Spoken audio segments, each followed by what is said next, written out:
Assalamualaikum warahmatullahi wabarakatuh. Salam sejahtera, salam Malaysia Madani, salam IPG Peneraju Kecemerlangan Dunia, salam Pintar Kedai dan salam saya ucapkan kepada pensyarah saya iaitu Encik Syakirin bin Abdul Ghani.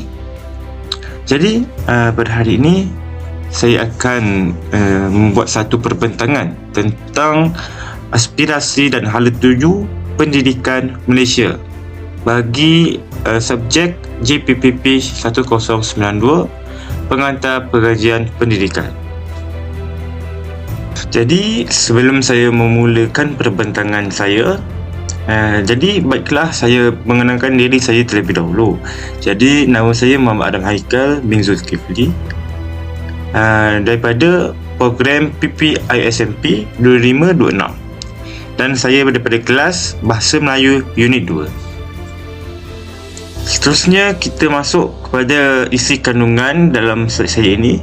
Jadi untuk 1.0 kita ada pengenalan, 2.0 Standard Kualiti Pendidikan Malaysia iaitu SKPM, 2.1 Struktur dan Komponen Utama SKPM.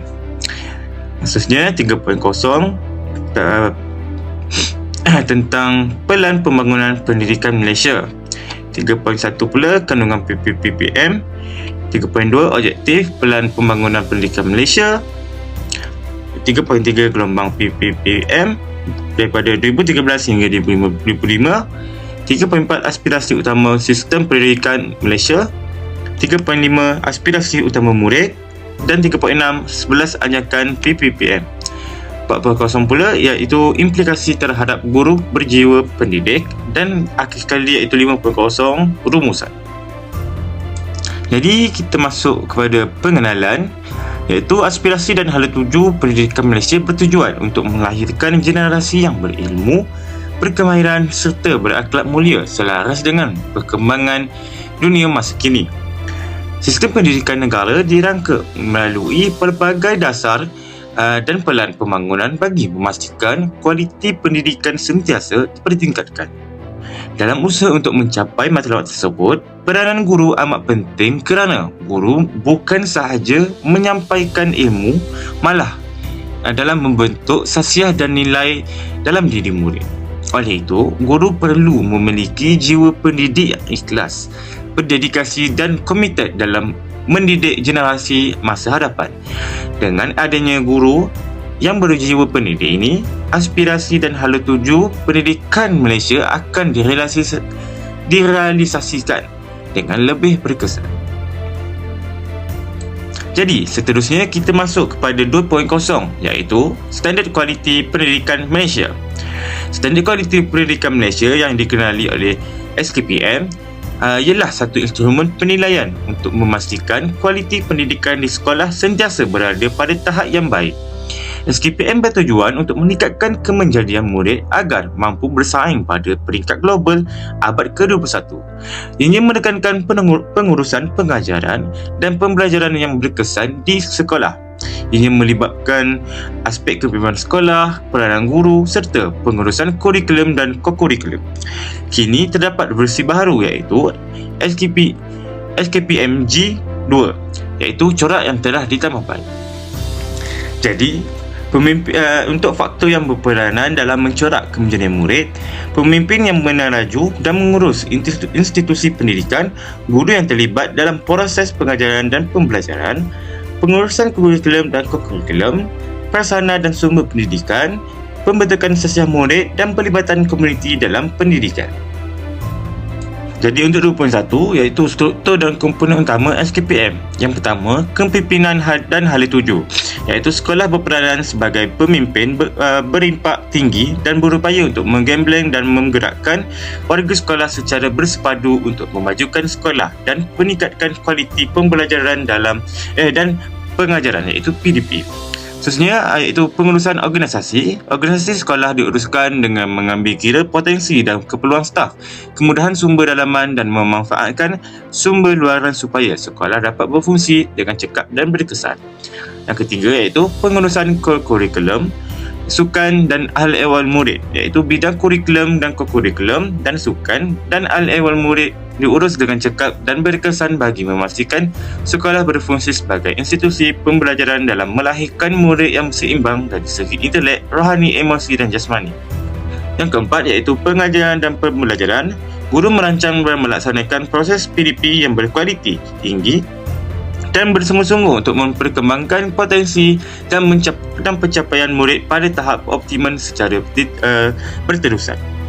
Yang akhir sekali iaitu kemenjadian murid. Pendidikan di sekolah melahirkan murid yang berilmu, berpengetahuan, berketerampilan, berakhlak mulia, bertanggungjawab dan berkeupayaan untuk mencapai kesejahteraan diri. Seterusnya kita beralih kepada 3.0 iaitu Pelan Pembangunan Pendidikan Malaysia. Jadi apakah itu PPPM? PPPM bermaksud Pelan Pembangunan Pendidikan Malaysia dari 2013 hingga 2025. Ianya merupakan satu dokumen pelang induk yang dirangka oleh Kementerian Pendidikan Malaysia iaitu KPM untuk mentransformasikan sistem pendidikan negara secara menyeluruh. Ianya bertujuan untuk menilai prestasi semasa sistem pendidikan Malaysia dan meletakkan visi serta sasaran yang jelas bagi meningkatkan standard pendidikan ke tahap global. Jangka masanya iaitu kira-kira adalah pelan jangka masa yang panjang selama 13 tahun yang dibahagikan kepada 3 gelombang iaitu gelombang 1, gelombang 2 dan gelombang 3.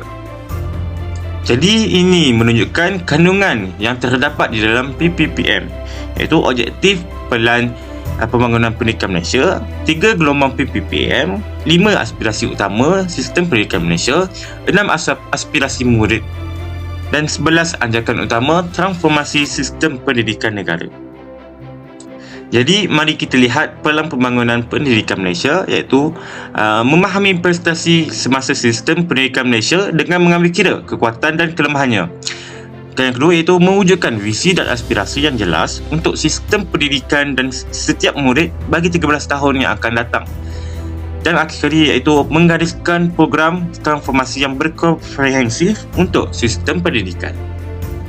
Untuk 3.3 pula adalah gelombang PPPM iaitu gelombang pertama daripada 2013 hingga 2015. Ianya memfokuskan tentang mengukuhkan asas dan standard yang sedia ada. Tindakan yang telah dibuat meningkatkan kemahiran guru, memantapkan pengurusan sekolah dan memberi tumpuan kepada kemahiran asas iaitu literasi dan numerasi. Pada gelombang kedua pula dari 2016 hingga 2020, ianya memfokuskan mempercepatkan penambahbaikan sistem iaitu tindakan yang telah dibuat memperkenalkan kurikulum baharu iaitu KSSM dan KSSR semakan, memperkasakan ICT di sekolah dan memberi lebih autonomi iaitu kuasa membuat keputusan kepada sekolah yang menunjukkan prestasi yang tinggi. Dan akhir sekali pada gelombang yang ketiga dari 2021 hingga 2025, ianya memfokuskan mengekalkan kecemerlangan melalui peningkatan operasi. Tindakan yang dibuat iaitu budaya kecemerlangan profesionalism diamalkan secara kendiri oleh guru dan pemimpin sekolah. Inovasi dalam pendidikan menjadi fokus utama. Untuk gelombang pertama ni memberikan penekanan utama kepada usaha menambah baik sistem pendidikan dengan mempercepatkan perubahan kaedah pelaksanaan program, iaitu fokus diberikan kepada peningkatan kualiti pengajaran melalui pembimbingan khusus kepada guru sedia ada, terutamanya dalam mata pelajaran teras seperti matematik, sains, bahasa Melayu dan bahasa Inggeris. Selain itu, kriteria pemilihan pemimpin sekolah diperkukuh dan standard kemasukan bagi guru baru ditingkatkan untuk memastikan kualiti kepimpinan yang lebih tinggi. Antara inisiatif penting lain termasuklah pelaksanaan One Bus Study Net untuk integrasi ICT dalam pembelajaran, program pemulihan literasi dan numerasi yang intensif serta usaha meningkatkan penglibatan ibu bapa dan sektor swasta bagi memacu prestasi sekolah. Jadi dalam gelombang kedua ni, tumpuan beralih kepada usaha untuk memacu peningkatan sistem melalui pelaksanaan kurikulum baharu di peringkat rendah dan menengah yang disemak semula agar setanding dengan standard antarabangsa. Langkah ini merangkumi penyediaan pakej kerjaya baharu bagi guru dan perstrukturan semula kementerian untuk meningkatkan keupayaan pelaksanaan di peringkat JPN dan PPD. Sokongan dan bimbingan kepada guru diperluas bukan sahaja dalam subjek akademik, malah mencakupi aspek pemikiran etika dan identiti nasional. Selain itu, inovasi ICT diperkukuh terutamanya bagi sekolah pendalaman dan kumpulan berkeperluan khusus seperti murid orang asli dan pintar cerdas. Di samping memperluaskan tawaran pendidikan vokasional melalui kerjasama dengan pihak swasta. Seterusnya, gelombang ketiga pula berfokus kepada anjakan ke arah kecemerlangan melalui peningkatan keluasan operasi di mana sekolah, guru dan pengetua atau guru besar perlu menunjukkan prestasi yang melebihi standard minimum. Pada fasa ini, pihak sekolah diberikan autonomi yang lebih luas dalam pengurusan yang berasaskan sekolah dan pembangunan model kejayaan melalui inovasi pengajaran. Budaya kepimpinan rakan sejawat dipupuk supaya guru dan pemimpin sekolah saling membimbing serta bertanggungjawab memenuhi standard profesionalism secara kendiri. Matlamat akhirnya adalah untuk membangunkan satu sistem pengakalan kemajuan kendiri yang mampu mencetuskan inovasi berterusan dan meningkatkan pencapaian pendidikan ke tahap yang lebih cemerlang dan bertaraf dunia. Jadi seterusnya untuk 5 aspirasi utama sistem pendidikan Malaysia adalah yang pertama iaitu akses. Pertamanya menjelang tahun 2020, sasaran adalah 100% enrollment murid di semua peringkat pendidikan sama ada peringkat prasekolah hingga menengah atas. Ini memastikan setiap kanak-kanak mendapat peluang pendidikan yang saksama tanpa menghina latar belakang sosio-ekonomi, kaum ataupun lokasi. Yang kedua pula iaitu kualiti. Malaysia berhasrat untuk menjadi antara negara sepertiga teratas dalam pentaksiran antarabangsa seperti Tim SS dan PISA dalam tempoh 15 tahun. Ia fokusnya untuk meningkatkan kemahiran berfikir atas tinggi, aplikasi pengetahuan dalam kehidupan sebenar serta penguasaan subjek teras seperti sains dan matematik. Yang ketiga pula adalah equity, iaitu matlamatnya mengurangkan 50% jurang pencapaian daripada bandar, luar bandar, sosioekonomi dan gender menjelang tahun 2020. Ini memfokuskan untuk memberikan sokongan tambahan kepada murid yang kurang bernasib baik melalui bantuan kewangan, pembangunan sekolah luar bandar dan akses kepada pendidikan alternatif seperti vocational iaitu TVET. Yang keempat pula iaitu perpaduan. Ia mewujudkan sistem pendidikan yang menawarkan perkongsian pengalaman dan nilai murni kepada murid daripada berbagai latar belakang kaum. Sekolah di sini dijadikan tempat untuk memupuk toleransi, persefahaman dan identiti nasional supaya masyarakat harmoni dapat direalisasikan. Yang terakhir pula iaitu kecikapan, iaitu mengoptimalkan keberhasilan murid bagi setiap ringgit yang dibelanjakan oleh kerajaan, iaitu memastikan sistem pengurusan dan peruntukan pendidikan digunakan secara bertanggungjawab, cekap dan berkesan untuk menyokong prestasi sekolah. Seterusnya kita masuk pula pada 6 aspirasi utama murid, iaitu pengetahuan, kemahiran berfikir, kemahiran memimpin, kemahiran berbahasa, etika dan kerohanian, dan akhir sekali iaitu identiti nasional. Jadi yang pertama iaitu pengetahuan. Setiap murid perlu menguasai kemahiran literasi dan numerasi sepenuhnya. Selain itu, mereka juga harus mempunyai pengetahuan yang mendalam dalam mata pelajaran teras seperti matematik dan sains, serta memahami sejarah, budaya Malaysia serta dunia. Jadi yang kedua pula ialah kemahiran berfikir. Murid bukan sekadar untuk menghafal, tetapi mampu untuk mengaplikasikan pengetahuan dan berfikir secara kritis dan kreatif. Ini termasuk keupayaan untuk menakul, menyelesaikan masalah dan membuat satu inovasi dalam situasi yang baru. Yang ketiga pula, kemahiran untuk memimpin. Aspirasi ini bertujuan untuk melahirkan murid yang mampu bekerja secara berpasukan dan menjadi pemimpin masa hadapan. Ianya menekankan aspek ketahanan diri dan kebolehan berkomunikasi dengan berkesan. Jadi yang keempat pula adalah kemahiran berbahasa. Jadi setiap murid sekurang-kurangnya perlu menguasai bahasa Melayu sebagai bahasa kebahasaan dan bahasa Inggeris sebagai bahasa komunikasi antarabangsa. Penguasaan bahasa tambahan lain juga digalakkan untuk meningkatkan keberpasaran mereka. Yang kelima pula iaitu etika dan kerohanian. Pendidikan bertujuan untuk membentuk individu yang mempunyai pegangan agama ataupun moral yang kukuh. Murid dididik untuk mempunyai integriti, berdisiplin dan berupaya mengambil keputusan yang beretika dalam kehidupan seharian mereka. Yang keenam iaitu yang akhir sekali, identiti nasional. Murid perlu mempunyai semangat patriotisme yang tinggi dan rasa bangga menjadi rakyat Malaysia. Ini melibatkan pemahaman tentang kepelbagaian kaum, budaya dan agama serta kesediaan untuk menyumbang kepada kemajuan negara.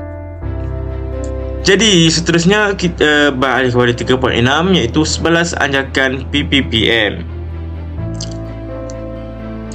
Anjakan yang pertama iaitu menjadikan kesamarataan akses kepada pendidikan berkualiti bertaraf antarabangsa, iaitu bukan sekadar masuk sekolah tapi kualiti yang diterima murid di pedalaman mesti setanding dengan murid di bandar. Kurikulum disemak semula supaya setaraf dengan standard global agar murid kita mampu untuk bersaing di luar negara. Yang anjakan kedua pula iaitu memastikan setiap murid proficient dalam bahasa Melayu dan bahasa Inggeris, iaitu murid diwajibkan untuk menguasai bahasa Melayu sebagai bahasa perpaduan, namun dalam masa yang sama penguasaan bahasa Inggeris diperkukuh supaya mereka boleh menerokai ilmu di peringkat global. Yang ketiga pula iaitu melahirkan rakyat Malaysia dengan penghayatan nilai, iaitu pendidikan bukan sekadar mengejar A. Anjakan ini memfokuskan kepada pembinaan karakter, etika dan kerohanian melalui pengukuhan pendidikan Islam ataupun moral dan aktiviti co-curriculum.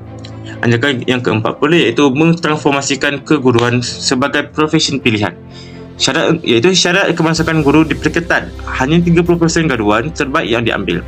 Guru juga diberi latihan berterusan dan laluan kerjaya yang lebih baik berdasarkan prestasi, bukan sekadar tempoh perkhidmatan. Ajakan yang kelima pula iaitu memastikan kepimpinan berprestasi tinggi ditempatkan di setiap sekolah, iaitu pengetua dan guru besar dianggap nadi sekolah.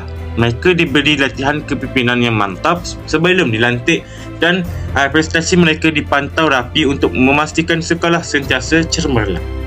Yang keenam pula iaitu mengupaya JPN, PPD dan sekolah untuk menyediakan penyelesaian khusus berdasarkan keperluan, iaitu kementerian memberi lebih kuasa kepada peringkat daerah, PPD dan negeri JPN untuk membuat keputusan. Mereka lebih tahu masalah setempat, jadi mereka boleh bantu sekolah secara terus tanpa menunggu arahan pusat bagi setiap perkara kecil. Jadi untuk anjakan yang ketujuh pula iaitu memanfaatkan ICT bagi meningkatkan kualiti pembelajaran, iaitu menyediakan akses internet, berkelajuan tinggi dan peranti digital di sekolah. Iaitu tujuannya supaya pembelajaran menjadi lebih interaktif dan murid boleh belajar secara kendiri melalui platform digital seperti D5. Anjakan yang ke-8 pula iaitu mentransformasikan kebolehan dan kapasiti penyampaian kementerian, iaitu struktur organisasi Kementerian Pendidikan dirombak supaya lebih lincah, kurangkan birokrasi supaya segala bantuan atau perubahan dapat sampai ke peringkat sekolah dengan lebih cepat. Anjakan yang ke-9 pula iaitu bekerjasama dengan ibu bapa, komuniti dan sektor swasta secara meluas. Sekolah bukanlah pulau. Melalui PIBG dan PIBKS, ibu bapa dan syarikat swasta digalakkan untuk menyumbang kepakaran atau dana untuk membantu aktiviti dan prasarana sekolah. Yang ke-10 pula iaitu memaksimumkan keberhasilan murid bagi setiap ringgit, iaitu setiap sen bajet pendidikan mestilah memberi impak kepada murid. Program yang tidak berkesan akan dihentikan supaya peruntukan boleh disalurkan kepada aktiviti yang betul-betul meningkatkan prestasi murid sahaja. Dan anjakan yang terakhir sekali iaitu anjakan yang ke-11, meningkatkan keterusan untuk accountability awam secara langsung, iaitu KPM menerbitkan laporan tahunan PPPM supaya rakyat tahu apa yang sudah dicapai dan apa yang masih gagal. Ini memastikan sistem pendidikan kita ni sentiasa telus dan bertanggungjawab. Jadi untuk yang topik yang terakhir ni iaitu implikasi terhadap guru berjiwa pendidik, iaitu guru ni berperanan sebagai penggerak utama dalam menjayakan transformasi pendidikan melalui PPPM 2013 hingga 2025. Implikasinya guru bertanggungjawab memastikan generasi muda ni menerima pendidikan yang berkualiti tinggi yang mampu berdaya saing di peringkat global. Selain itu, guru perlu melahirkan murid yang mempunyai pemikiran kritikal pada abad ke-21 ini dengan tetap berlandaskan prinsip falsafah pendidikan kebangsaan. Jadi implikasinya adalah guru sebagai penggerak utama, iaitu guru ni merupakan nadi kepada kejayaan PPPM. Itu implikasinya guru perlu menyahut cabaran untuk menyampaikan pendidikan berkualiti tinggi bagi melahirkan murid yang berdaya saing di peringkat global dan mempunyai pemikiran kritis pada abad ke-21. Seterusnya yang kedua iaitu pengurusan PDP yang berkesan. Guru bertanggungjawab merancang dan mengurus pengajaran di bilik darjah dengan lebih cekap.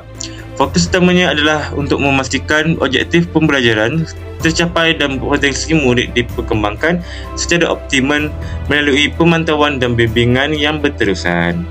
Yang ketiga pula iaitu pembangunan profesionalism. Guru perlu sentiasa meningkatkan kemahiran dan pengetahuan mereka melalui pembelajaran sepanjang hayat. Ini termasuklah berani untuk mencuba teknik pengajaran yang baharu, yang lebih kreatif dan inovatif agar sentiasa relevan dengan perubahan zaman. Yang keempat pula iaitu penguasaan teknologi ICT, iaitu guru diwajibkan untuk menguasai kemahiran teknologi maklumat untuk meningkatkan kualiti PDP. Implikasinya guru perlu mahir menggunakan peranti digital dan sumber dalam talian untuk mewujudkan suasana pembelajaran yang lebih menarik dan interaktif.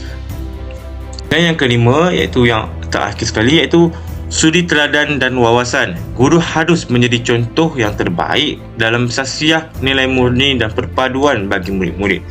Dengan memiliki wawasan yang unggul, guru mampu untuk membimbing murid membina identiti nasional yang kuat serta menjadi insan yang berakhlak mulia. Disebabkan ini, guru dipanggil suri teladan bagi murid-murid. Jadi sudah berakhir perbincangan daripada saya. Jadi untuk rumusan, aspirasi dan hala tuju pendidikan Malaysia melalui PPPM menetapkan guru ni sebagai satu penggerak utama yang bertanggungjawab untuk mentransformasikan sistem pendidikan demi melahirkan model insan yang bertaraf dunia. Jadi guru berjiwa pendidik ni perlu mengimbangi kecemerlangan profesionalisme seperti penguasaan teknologi digital dan pedagogi pada abad ke-21 dengan kekuatan sasiah serta nilai murni agar dapat menjadi suri teladan yang efektif. Melalui wawasan yang unggul dan komitmen terhadap pembelajaran sepanjang hayat, guru berperanan dalam memastikan setiap murid ini mencapai potensi optimum sekaligus merealisasikan matlamat falsafah pendidikan kebangsaan untuk mewujudkan masyarakat yang seimbang, berilmu dan harmoni. Jadi saya harap perkongsian saya ini sangatlah bermanfaat untuk anda semua.